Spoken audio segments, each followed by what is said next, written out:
So if Jacob felt any relief at all, having departed from his father-in-law Laban, probably didn't feel it for very long.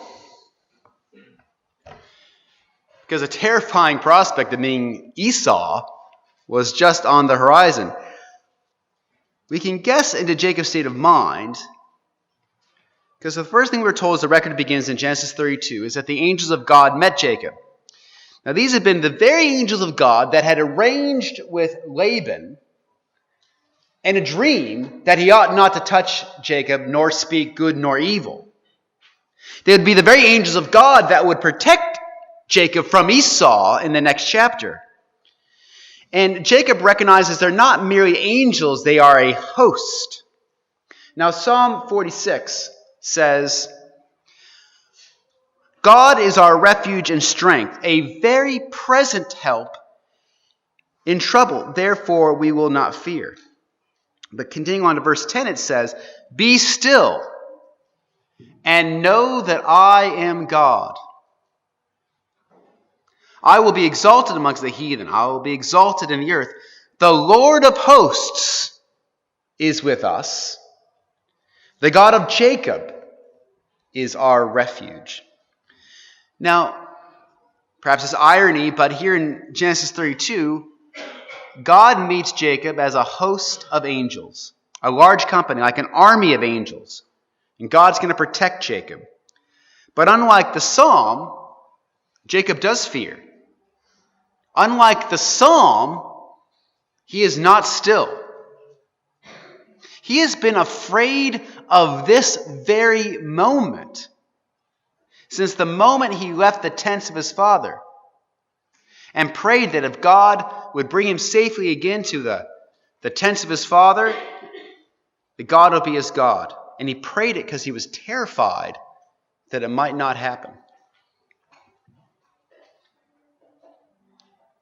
Does the psalm mention the God of Jacob because Jacob was fearless? Clearly not. I think the psalm is saying that a God that could help Jacob is a God that can be trusted. So let's see how this plays out in this chapter. So Jacob sends messengers to Esau. And he commands them to say something very interesting to Esau. I want you to see, if you notice this, see Genesis chapter 32, look with me in verse 5, where this is Jacob's message to Esau. He says, Jacob commands the messengers, go to Esau and say this, I have oxen and asses, flocks and men servants and women servants. I have sent to tell my Lord that I might find grace in thy sight. Now, why is Jacob talking about his wealth to Esau?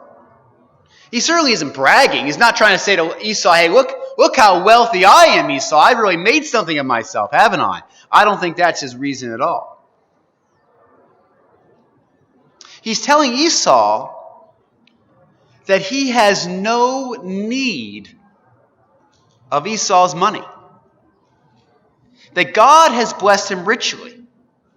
Esau doesn't need to have any further worries about Jacob acting like he did in the past, trying to acquire wealth and financial security at Esau's expense. That's why he's telling that to Esau. Now the messengers return to Jacob, and they say that Esau is coming with 400 men.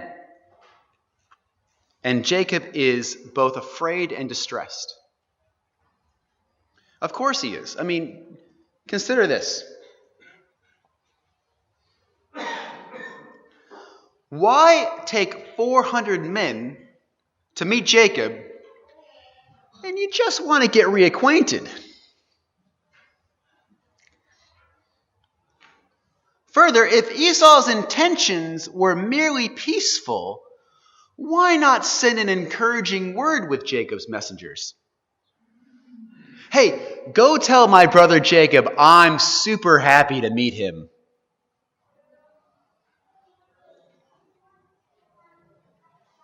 If Jacob's messengers were sure that Esau had no intention for malice, why would they not pass on that confidence to Jacob? You see, brothers and sisters, I think the most likely scenario here is that Esau was coming to settle an old score, to show Jacob through a display of his might who is really the most powerful man in the family. And perhaps Esau had another motive as well. Now, brothers and sisters, how do you think that Esau got his great wealth? We know that Jacob got his great wealth from Laban because he had acquired it through God's intervention specifically and his hard work and industry, and he had taken Laban's little flock and made it a massive flock. We know that's how that happened. But Esau was no shepherd. He was a hunter.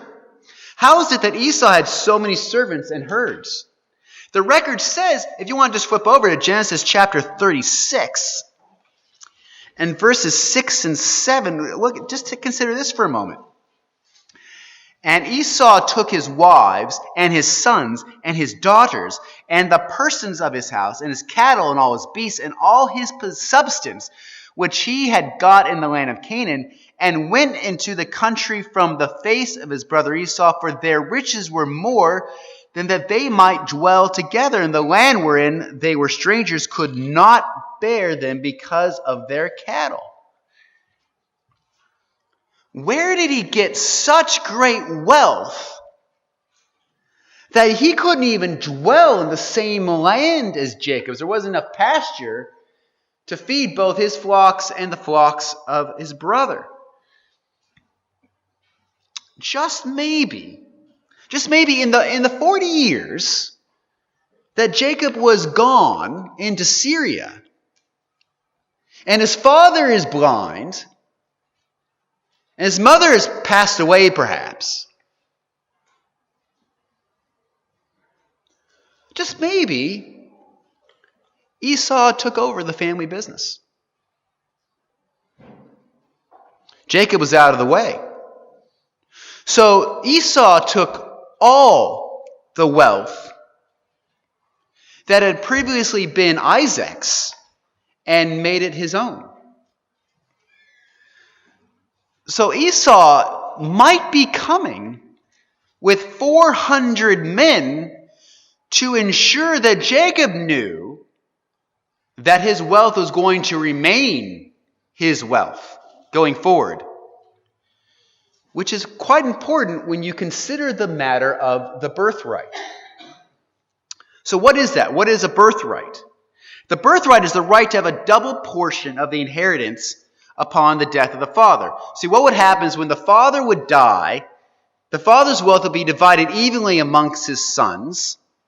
However, the firstborn son would get double of what every other son got. So in the terms of Isaac's wealth, that means Isaac's wealth would be divided three ways. Esau, or whoever got the birthright, Jacob, by purchase, would get 2/3 of the estate.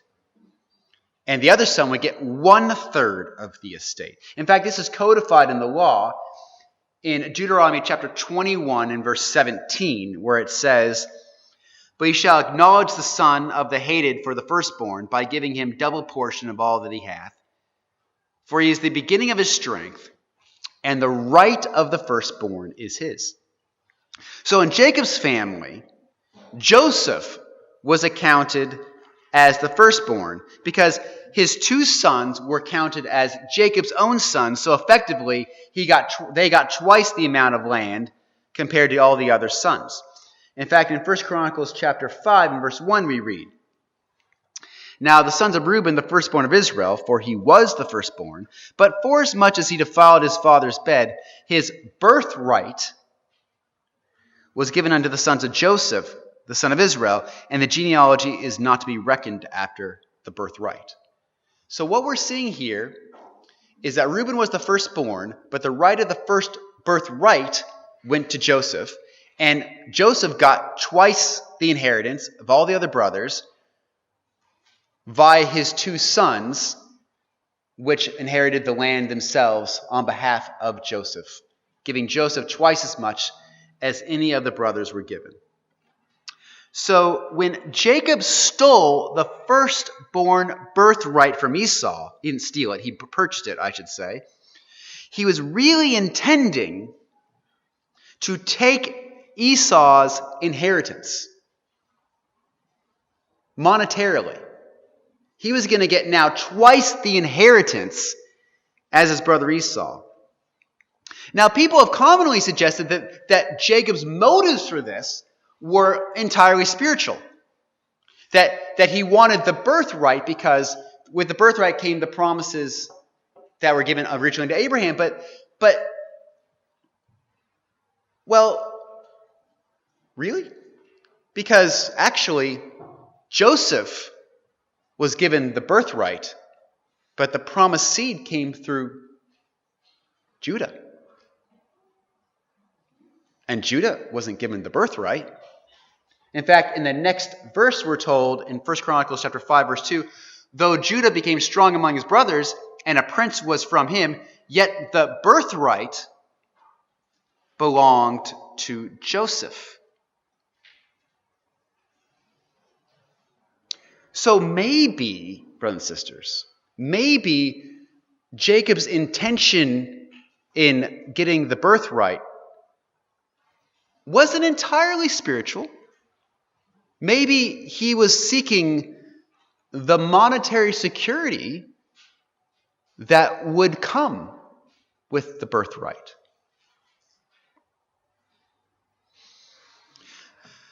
But that's not the only time that Jacob would have harmed Esau in regards to monetary benefits.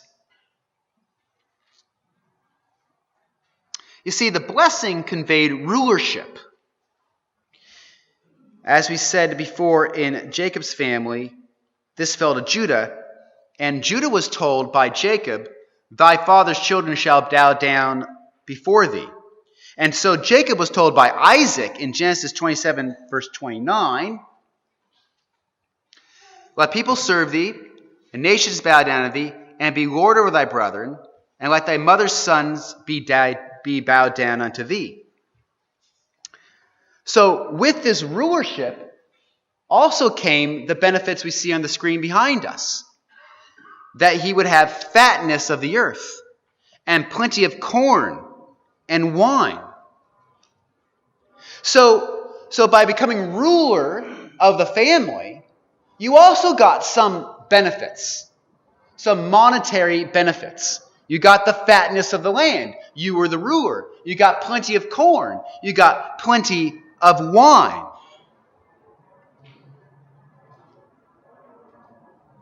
So what did Jacob take from Esau? He took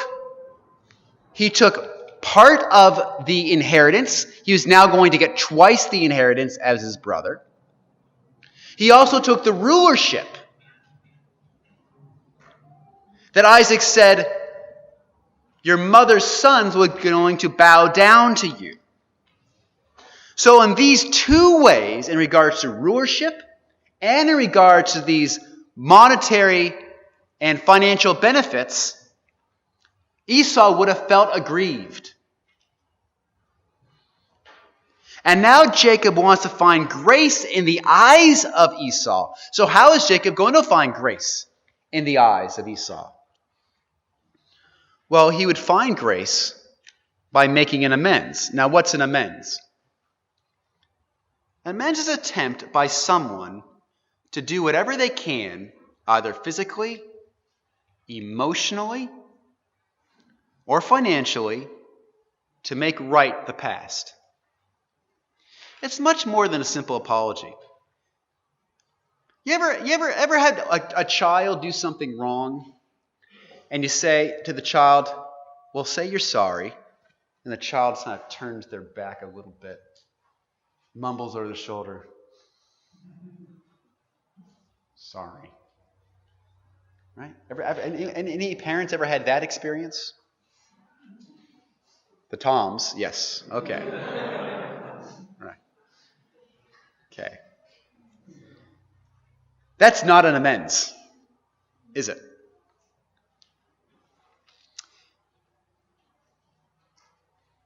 See, when we harm someone, we're happy to say we're sorry. That's easy.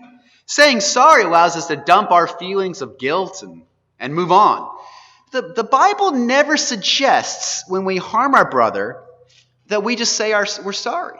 Where's that verse? Harm someone, come up to them, give a half-hearted I'm sorry. If we're really sorry, then we'd use more than words. We'd do something about it. We'd repair the breach. Now, under the law of Moses, the process of amends was performed using the trespass or guilt offering, which is found in Numbers chapter 5, starting verse 7. If you harm someone financially, you would pay back everything you harmed them, and you'd add an additional 20%. It says there, he shall confess his sin which he has committed. He shall make, that's the saying sorry part, probably, and he shall make full restitution for his wrong, adding a fifth to it, and giving it to him to whom he did the wrong. Now, these penalties only existed if you felt guilty and you turned yourself in. If you were found guilty and didn't turn yourself in, the penalties were much harsher. Okay?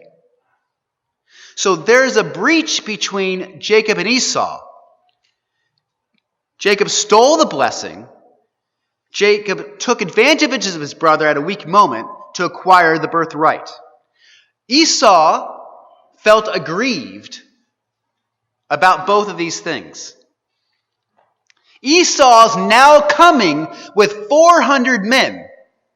Esau has probably acquired all the inheritance of Isaac. Esau has taken every part of it. Isaac is blind. Rebekah is dead. Jacob is in Syria. I've taken over the family business. And guess what, Jacob? You're not going to take 2/3 of it from me.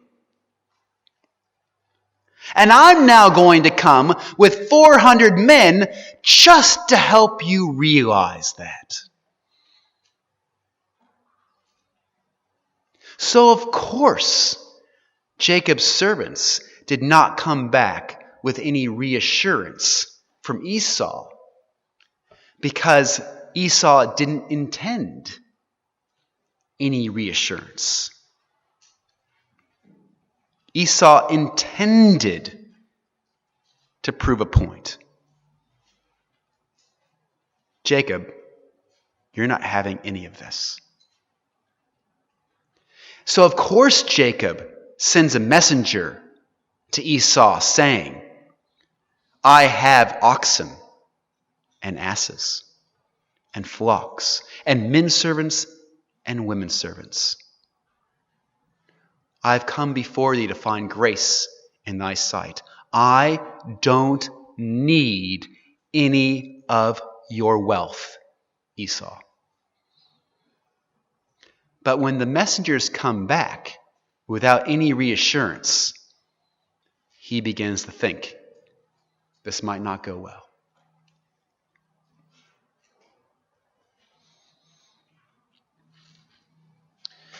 So we might get some insight then that acquiring wealth was something that was uniquely important to Jacob. Of course, it's not just acquiring wealth for wealth's sake. For Jacob, it was probably acquiring wealth for the security that people often think wealth gives. I work in the wealth business, so I kind of see this often. Some people have wealth so they can provide for others. Some people have wealth as a means of gaining independence. Some people have wealth because it brings them emotional security. In the business, we hate those people. They're like Ebenezer Scrooge. They just want to count their money. Right? If the market goes down 10%, they call you and they hate you. Why? Because they feel like you have personally aggrieved them because of something you couldn't control. Why? Because they derive emotional security from money. The purpose of money is to have it. Ooh.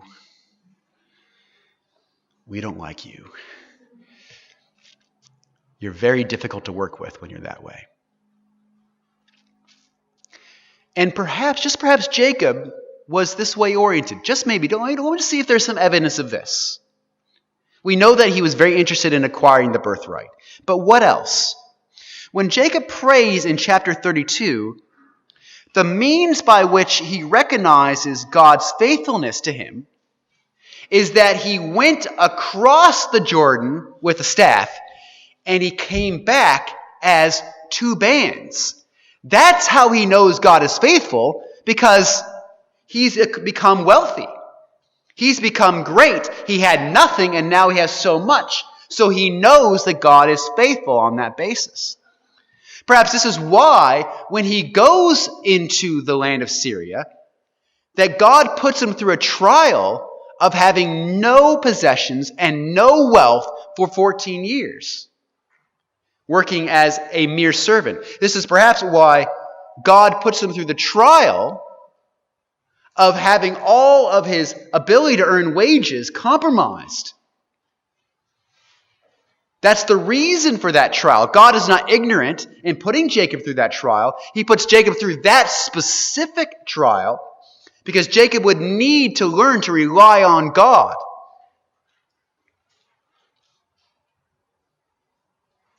Because God will make people vulnerable according to the thing they want the most.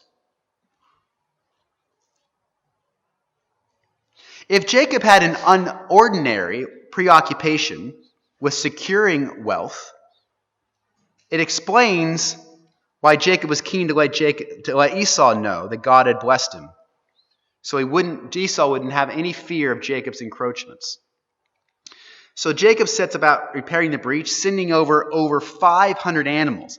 Now, we can't possibly know how many animals Jacob had. It could be that he had so many animals that sending over 500 to Esau wasn't painful. But I reckon that it was painful. I think this was like Jacob saying to Esau, here's what I took from you, and here's 20%.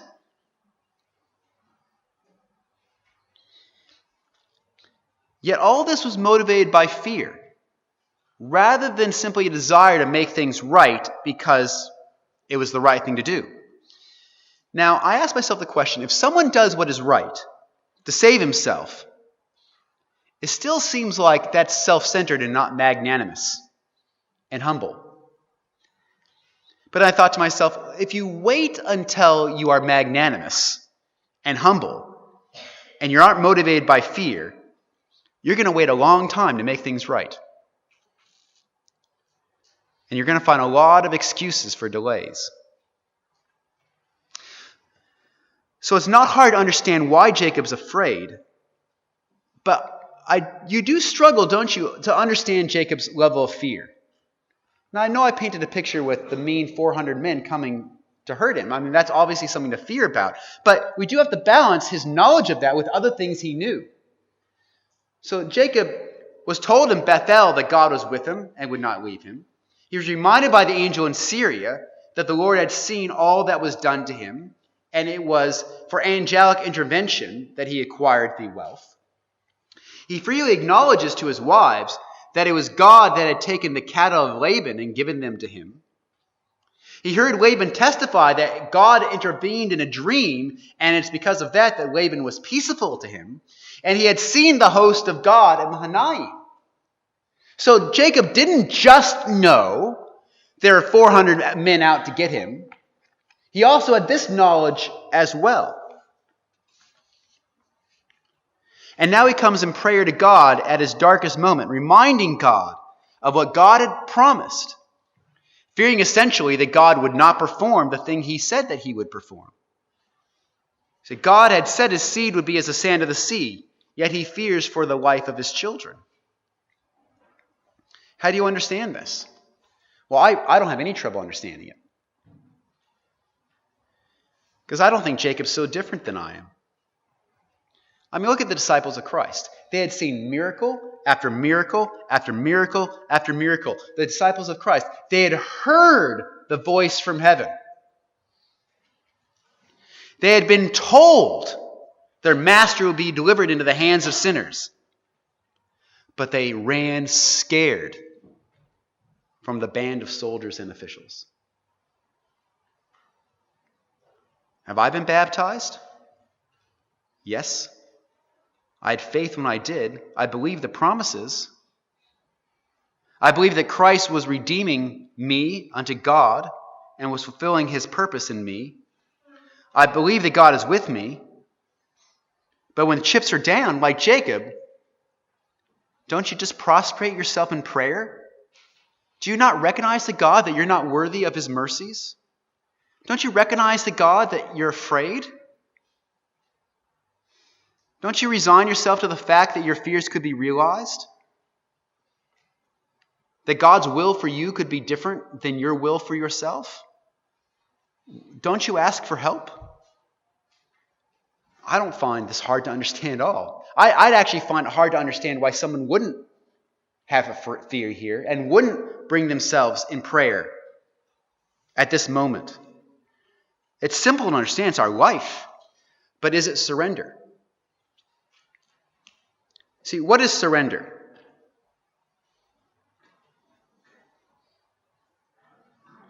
Surrender in a military sense is when you stop fighting. It's when you submit to the authority of someone else. That authority is allowed to tell you what to do and how to do it. And you willingly obey, so you are separated from the outcome you fought to achieve. You are forced to let go of your objective. Does everyone understand that? Just purely from a military sense. You are now under the authority of another. They can tell you what to do. They can tell you how to do it. You are forced to let go of the objective that you sought. You have to obey. It's something I find that I'm constantly challenged with in life. You see, at the heart of the issue is that you want to achieve something. And between you and achieving that thing is an obstacle. That could be a person. That could be a rule. That could be a lack of resources or money. That could be a figure or an authority.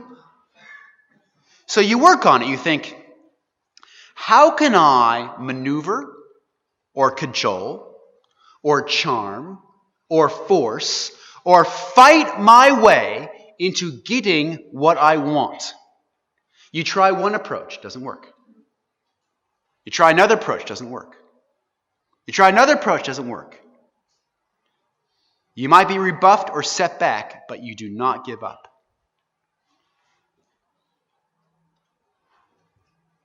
Was this not Jacob? He wanted the birthright. Perhaps he wanted the security that it brought. He wanted the blessing. He wanted the rulership it secured. He wanted certainty about food. He wanted certainty about clothing. He wanted peace. He wanted to marry Rachel. He wanted to know that he'd be safe from his brother. Are these unreasonable wants? Not at all. Don't you want financial security? I do. Don't you want safety? I do. Don't you want to marry the woman of your dreams? I did. I did marry her.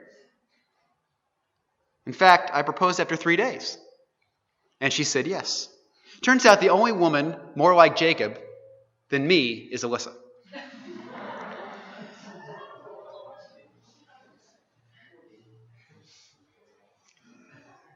In summary, Jacob's wants are not unreasonable wants. They're normal. They're human. But the problem is that in the pursuit of them, we lose sight of one central question. What is the will of God for me?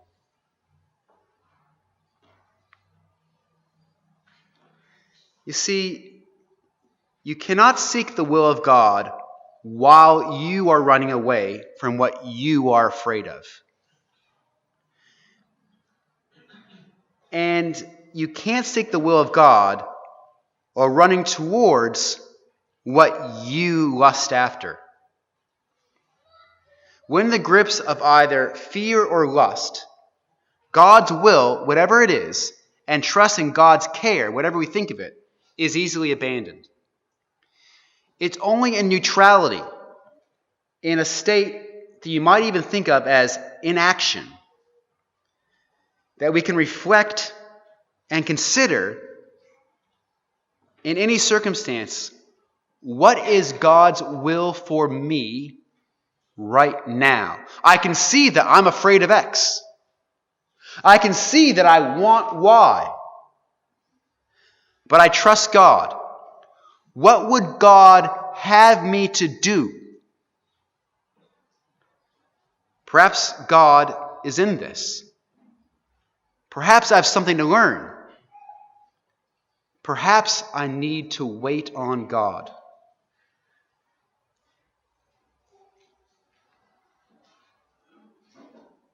This is the neutrality of waiting on God. It's the center point. I'm not running this way to get what I want. I'm not running this way to run away from what I'm afraid of. I stop. I pause.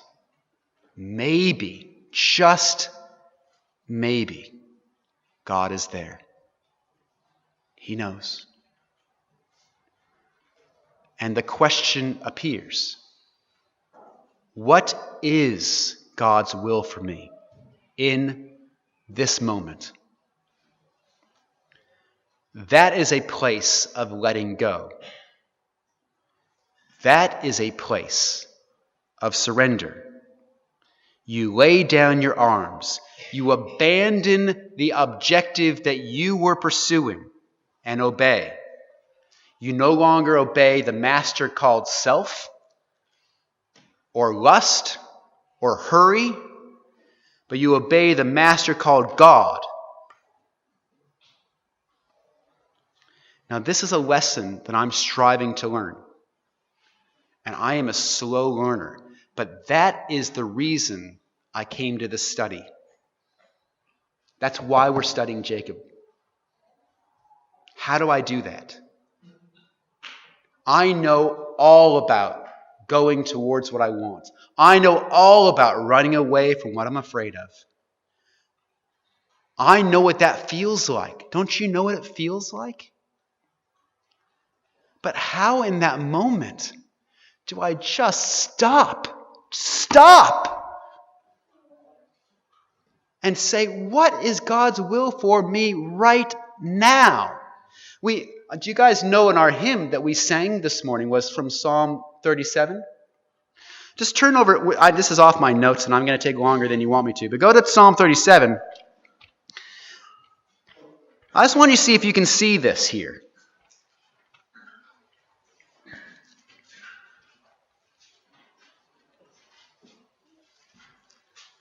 Notice these ideas put together. Now we know that Jacob, when Jacob's running away to Bethel, he wants two things. He goes to Bethel because he was about to leave the land, and he wanted to be a part of that land. We also know that he was hungry, and he asked God to feed him. Turn over to Psalm chapter 37, look at verse 3. Trust in the Lord and do good. Notice how those ideas are coupled together. If you trust in the Lord, then you can do good. So shalt thou dwell in the land, and verily thou shalt be fed. Delight thyself in the Lord, and he shall give thee the desires of thine heart. Commit thy way unto the Lord. Trust in him, and he shall bring it to pass. And he shall bring forth thy righteousness as the light, and thy judgment as the noonday.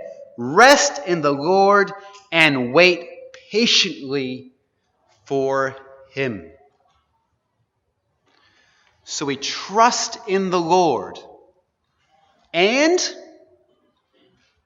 we do good, says the psalm. As if those ideas are actually quite connected. Because if I'm not in a place of trust, well, sinning might just be an option. Because I got to get what I want. And I got to avoid what I don't want.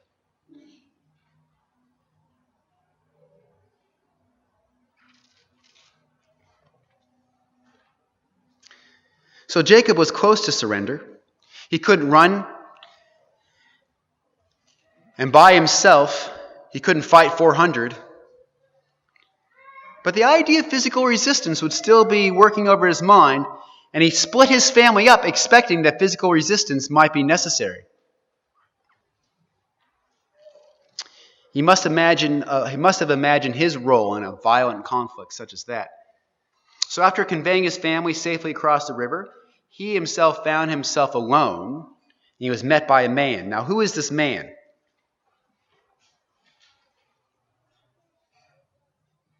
Well, we know it was an angel. That's clear from reading the context. And of course, Hosea chapter 12, verse 4 tells us it was an angel. But the text in Genesis introduces the figure as a man. And it must be that Jacob thought it was a man. Because, honestly, Jacob is intelligent. If Jacob knew it was an angel, why would you wrestle? You wouldn't think you'd win that battle, would you? I just want you to picture Jacob on his knees, fervently imagining in his mind about the conflict tomorrow. He split his family. He is expecting violence. You do not split your family if you're not expecting violence. He's thinking maybe the last company gets away. So he's on the ground and he's praying and he's fervent and someone comes up behind him.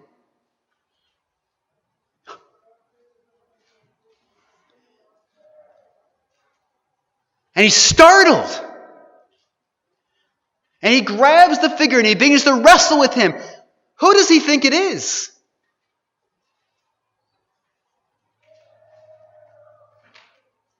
We're given a clue in Genesis chapter 33 and verse 10. Where Jacob says when he sees Esau, look at this verse. Genesis 33 verse 10, when he sees Esau, I have seen thy face as though I had seen the face of Elohim.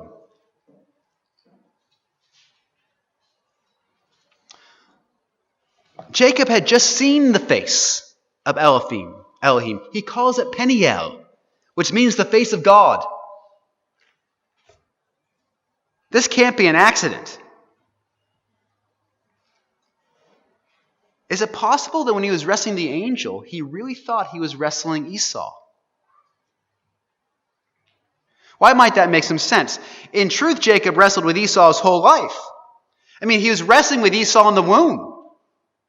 So much so that Rebecca goes, this isn't normal. I've never been pregnant before, but this is not normal, right?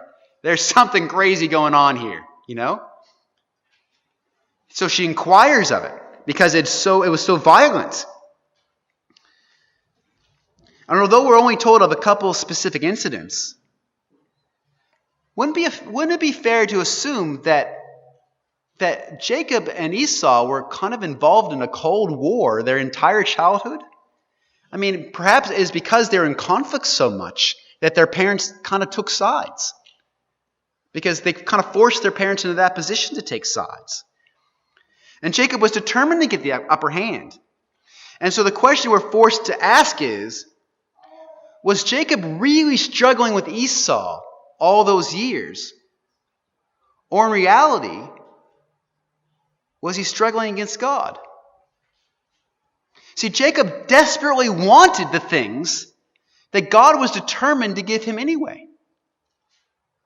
God loved Jacob, but Jacob didn't want to wait on God to provide the blessings in God's own time. He wanted certainty. He wanted his time schedule. And people say, well, that was the will of God that he did this. Well, I'll tell you what, Saul came into the cave in En-Gedi, and there he was. And Abishai says to David, slay him, for the Lord has delivered him into your hands. And David says, no, I will not lift up my hand against the Lord's anointed. And God had brought about the throneship of David in God's own way and in God's own time. Why could not God do that again? He could do it again. If God promised it, God will bring it about.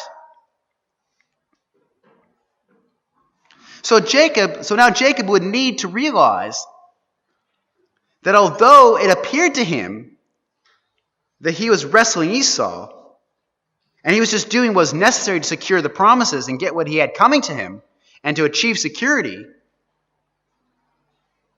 that the whole time he was really wrestling God. And because it appeared time and again like he got what he wanted, in a sense, he appeared to have power with God. In a sense. Is this not what we're told in Hosea chapter 12, verse 3? He took his brother by the heel and the womb, and by his strength he had power with God. And it links those two things, wrestling with Esau in the womb and wrestling with God. And the scripture is saying these two things are linked concepts. That wrestling with his brother and wrestling with God are really parallel ideas. And he gets what he wants. So it looks like he has power with God, but he doesn't really.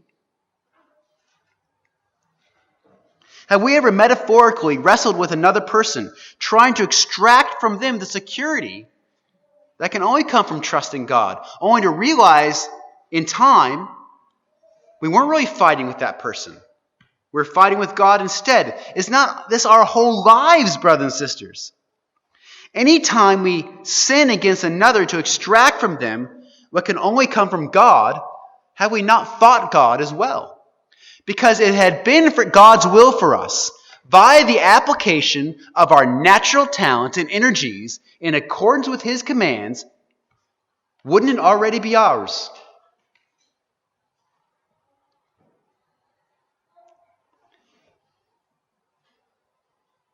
If it had not been for God's will for us, by the application of our natural talents and energies, in accordance with His commands, why would it not already be ours?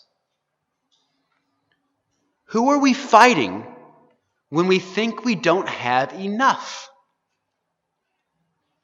Who are we fighting when we're so afraid to lose?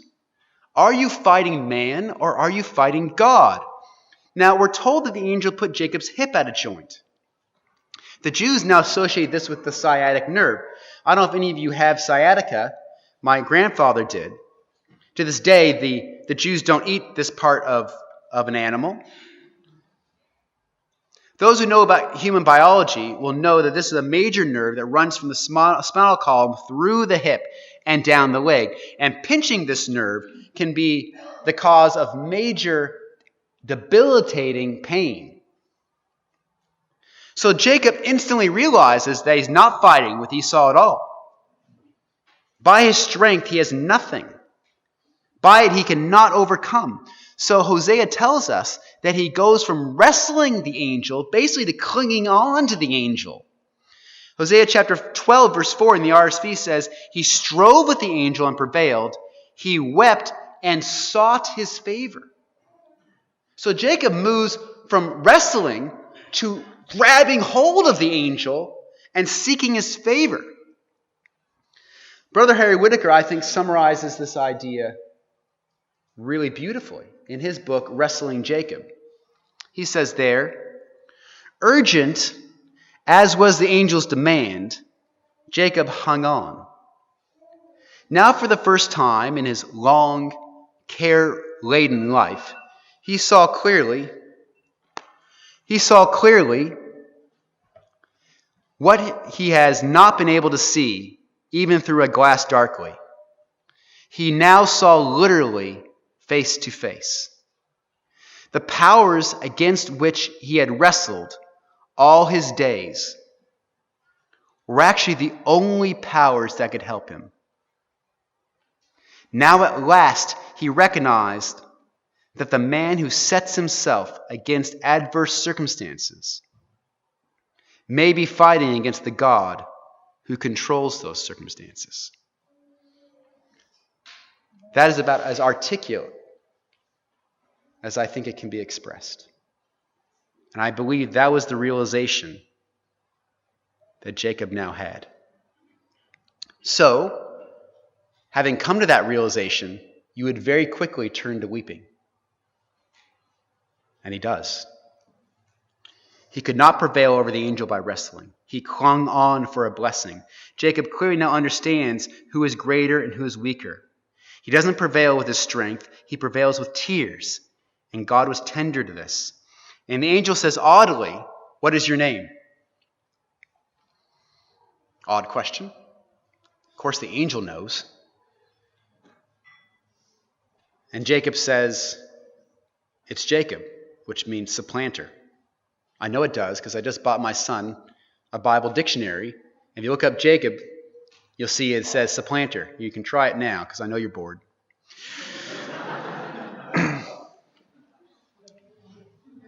That's exactly what Jacob had been his whole life. I'm going to take what belongs to someone else. The angel says, your new name is Israel. What does Israel mean? It comes from the word Sarah, which is only used here in all the Old Testament and in Hosea chapter 12. So it's only used 3 times, this word, in the entire Old Testament. And every time it's related right back to Jacob. So it's a very hard word to get your head around. In Hosea 12, it's the word wrestle or strove, i.e., he strove with God and prevailed. In his manhood, he strove with God. So it's really hard to see, looking at Gesenius, how to translate the word, because it's only used 3 times, as I said. It can mean, as its basic definition, to place in a row or to set in order. Now, generally, it was the job of a prince or someone in authority to set something in a row, to set something in order. That was a prince's job. And typically, a prince would set things in a row or in order to fight a battle. You'd set a battle in order. So the word became, by association, very closely related to the idea of a battle. I've set something in order because I have a conflict that I'm preparing for. I'm preparing for a conflict. I'm striving. And that's how the word seems to be used here. At least this is what I can get from Gesenius. The translators think of these definitions to set in order, as a prince sets in order to achieve a conflict. They think the last is the best translation, and everyone except the King James seems to use that translation, because verse 28 of Genesis seems to apply it when it says, you have striven with God and men and prevailed. So it appears to mean striving with God, or striving God, essentially. If it means striving with God, perhaps it's a good name for a nation who, for its entire existence, would chafe under God's authority and loving direction, and eventually come to murder his son and persecute his prophets. I mean, Israel did strive with God. It's not Israel as a summary of the people of Israel. Could you not say, the people of Israel striving with God? That's actually maybe a reasonable summary, but it sort of begs the question, would God name his people and change Jacob's name from supplanter to be striving with God? Something about that doesn't seem like it fits with me. But if it means striving God, or God strives, the interpretation is slightly different. It means then that Jacob doesn't need to fight, because God is fighting for you, Jacob. It is God with a host of angels that Jacob had seen in Mahanaim. It's God who is striving for Jacob. Jacob, you can be at peace. Jacob, you can learn to trust, because God is striving. And consider some of these passages. Deuteronomy chapter 1, verse 30. The Lord your God, which goeth before you, he shall fight for you, according to all that he did for you in Egypt before your eyes. Deuteronomy chapter 3, verse 22. Ye shall not fear them. For the Lord your God, he shall fight for you. Deuteronomy chapter 20, verse 4. For the Lord your God is he that goeth with you to fight for you against your enemies, to save you, and so on and so forth. We get this idea coming across in Scripture that God fights for his people. They don't need to be afraid. Jacob was very afraid. You don't need to be afraid, Jacob. Why don't you need to be afraid? Because God is fighting for you. And so much do I need you to understand that, Jacob. I'm going to change your name so that you would stop supplanting and taking for yourself. You don't need to do that. Why don't I need to do that? Because God is striving for you, Jacob. So Jacob's a changed man. By the way, I can't say this definitively. So if you want to argue with me about what Israel means, come up. I'm happy to have the discussion. I don't think you can prove to me your point, because I've gone over and over and over and over to this. But give it a go. You know, give me your bet, because you might change my mind, maybe. But you have 3 references to go off of. So you better bank your case based on those 3 references. So Jacob was a changed man, physically weakened, but spiritually strengthened. He would never be the same again. But the matter with Esau was not resolved. Esau's still coming, by the way. I'm not going slowly here. Esau's still coming with 400 men, and Jacob would meet him that day. From Esau's perspective, Jacob was still the one that had taken his wealth, that had taken the rulership. Jacob was still the supplanter to Esau. So Jacob organizes his family in 3 groups, puts himself at the head in harm's way. So what does Esau see as he advances toward the tents of his brother? He sees on the horizon, I just want you to picture this. You're Esau. On the horizon, what do you see? You see this. You see an old man coming to see you.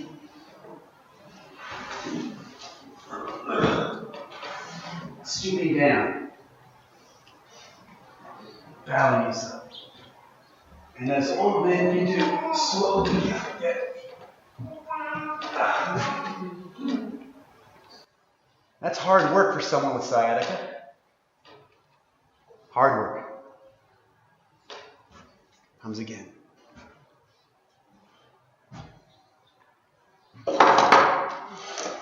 Seven times. 7 times.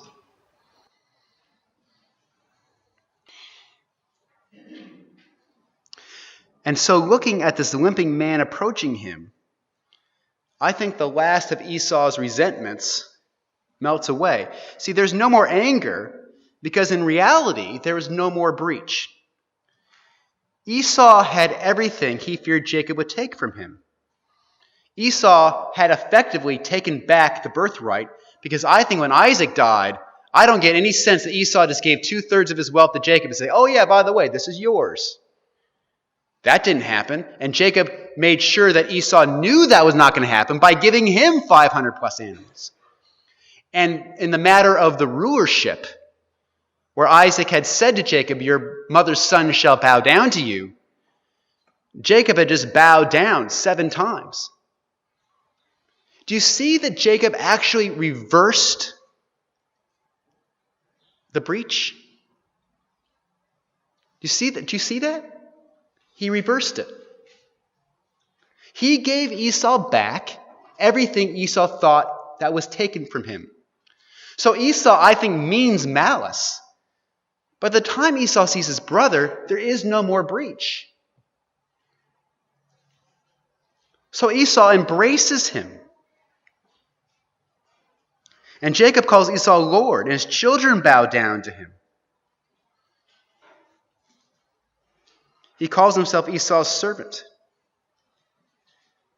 I ask the question, is there someone in your life that you've hated? Is there someone that's hated you? Is it the sort of person you're afraid to meet? Maybe you hope you never see them again. Perhaps it's someone in your family.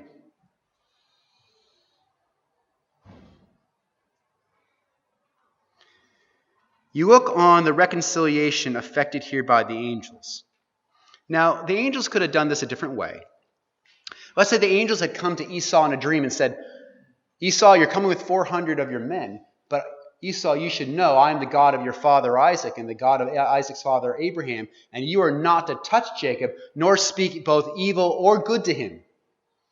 Angels could have done that to Esau, didn't do that.